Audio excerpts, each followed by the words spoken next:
آهای دنیا، ما نبودیم تو هم هیچی نبودی.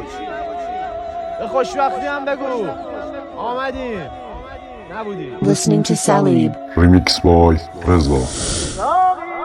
آغاز قصه تلخ این بیماری همیشه مثل صحنه توی صورتمه. اینکه زندگی جنگه و بگی به چنگ اگه جایی رو میخوای، قدرت اگه فردایی رو میخوای.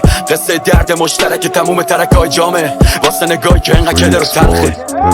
یه لحظه بکن مجسم این جنگ و موفقیت یعنی قلب تو کم کن. میشکنیم تا راه هست مریضیم، پیش یعنی بالا پس یعنی زیر. نقطه زندگی تو شوهر لباسی قدرت، آواز نداره زبون لکنت.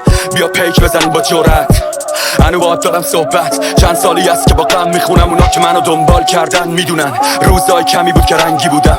زخمی شدم وقتی جنگ پیش اومد. چقدر انسانی بود از هر شک، یا هرچی تنت داری یا کفشت برسه تو دستت حقت. حتی وقتی میگن نمیتونه شهرستانی. رپ کردم واسه هدف بهترم، درجه یکم رو درجه یکترم. این واسه اونا که نسخ شعرمه، ادبیات بی ادب شعر بلد. همه گنده ها تو نول سرم شدن وقتی کوبیدم قلم زنده و تو هیپ هاپ.